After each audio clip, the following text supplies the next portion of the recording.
Good evening, fellow punters. The clock on the wall says 4 minutes past 7, Monday evening, with a few for tomorrow. After a sort of a frustrating day today, I was saying it was risk and reward, sort of the first couple of bets. But the money came for JP's horse, and from 11 to 4 went off 11 to 8, which is always a good sign. And the favourites went out from 4 to 6 to 5 to 4 and went off evens, I think. So I said, we have a good chance with this. And what did he do? He decided to be a rodeo horse, and he pegged the horse or the jockey off at the first fence. I hate when that happens, if a horse doesn't run to its merits, or you get a run for your money, because you don't know whether to keep him on the bus or put him into the luggage compartment for a few weeks. So the way he jumped the first, I'm not sure. They'll have to school him better or something. But then taking on the favourite in the 250 looked good when he went out in front. I said, this is a stayer. And he went 1 to 10 or 1 to 12 in running. Just didn't get the last hurdle right. And when he went out to 3 to 1, I went on for another couple of bets, thinking I was on the right thing. Beaten by a nose. I thought we had it. And there was a gamble on the one that won, but I couldn't foresee that, you see. You wouldn't know what sort, because he was only middling on the flat. But that's in the last 7 photographs that were beaten by a nose. We won 2 of them and we lost 5. They're supposed to balance out, so we're due a few during the winter, so hopefully that'll come right. And then in the one at Wolverhampton, he should have held on another few seconds before he set sail for home. He gave an opportunity to Doc Minting, who always closes well, to get him close home. If he had bided his time another 50 yards, he might have had enough in the locker to hang on, but not to be. So 2 seconds, but that's sort of a day. We got to run for our money anyway, and we didn't lose a lot.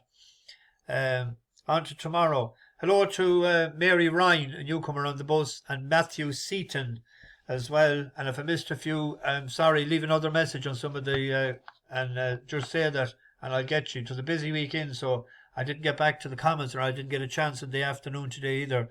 I had a sort of a busy evening.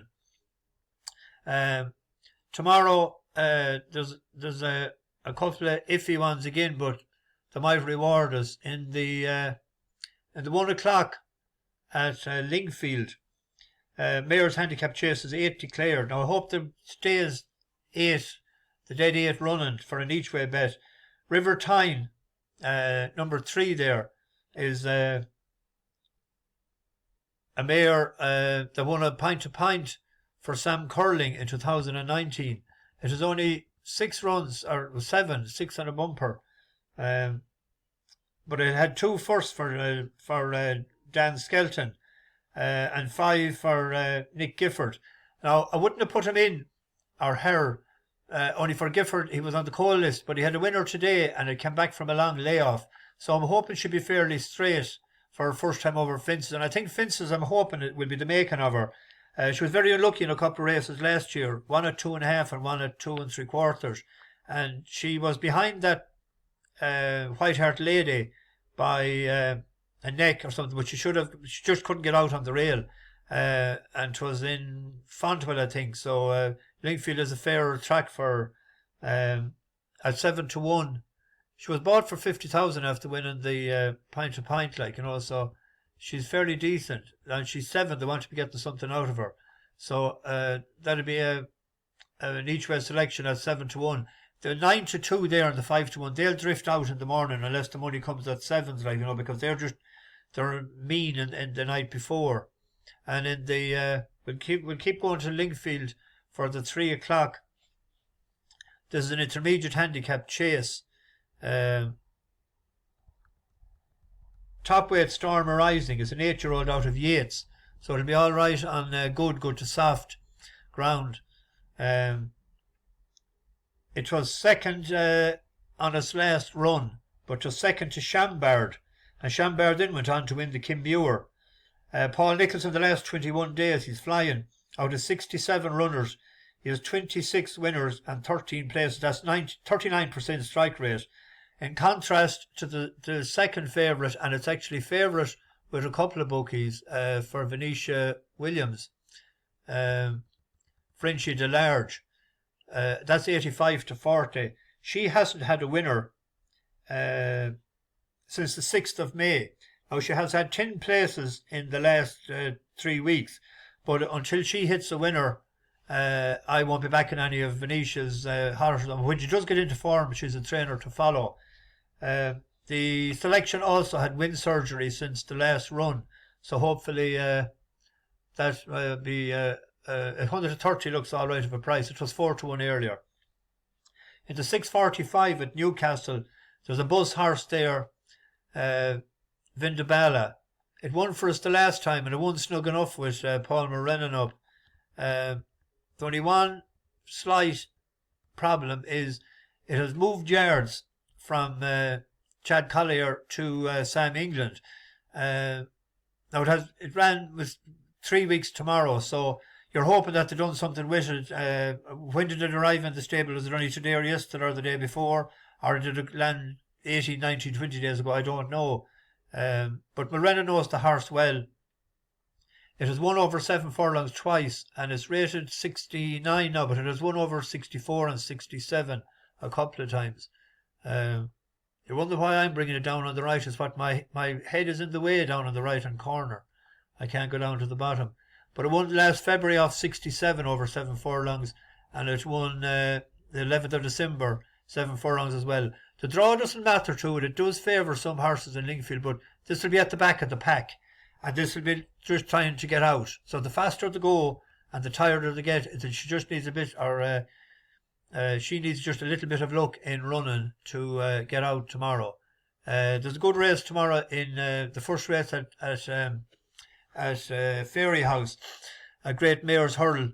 Loyola was second in Galway, but I'm just interested. I want to see this race tomorrow to see about Harmonia Maker.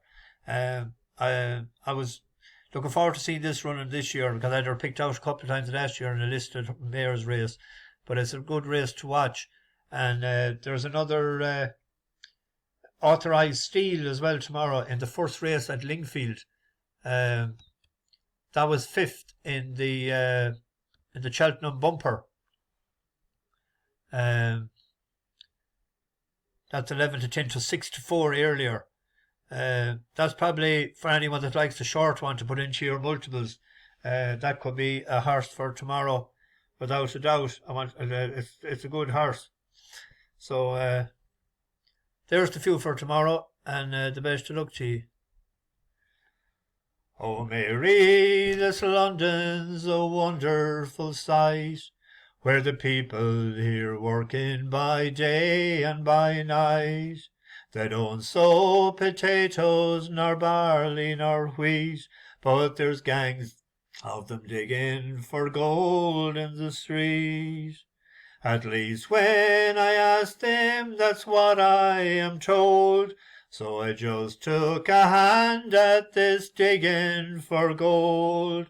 But for all that I found here, I might as well be in the place where the dark morn sweep down to the sea.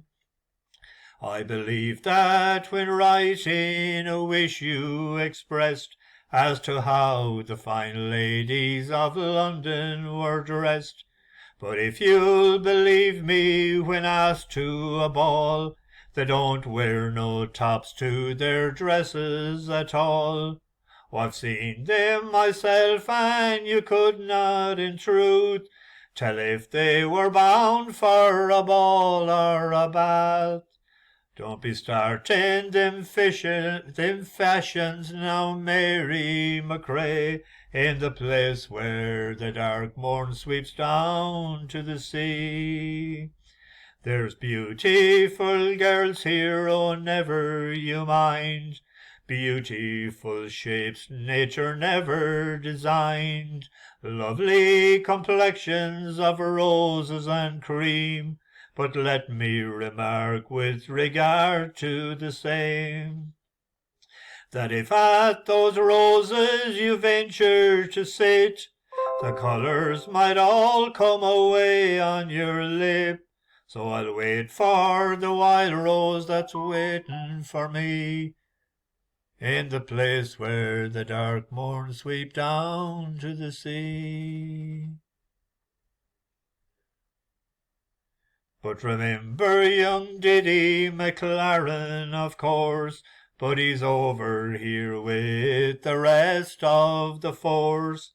I saw him one day as he stood on the strand, stopped all of the traffic with a wave of his hand. And as we were talking of days that are gone, the whole town of London stood there and looked on. But for all his great powers is wishful like me, to be back where the dark morn sweeps down to the sea. That was written by my neighbour Percy French years and years ago. That is a song out of the way for the people of the County Down. I'm getting a song for every county in Ireland. I must be halfway there now. Like Bon Jovi, I must be living on a prayer. Bash the bookies, over and out. I don't know what happened there. There might be a technical adjustment to be made in this. Good luck.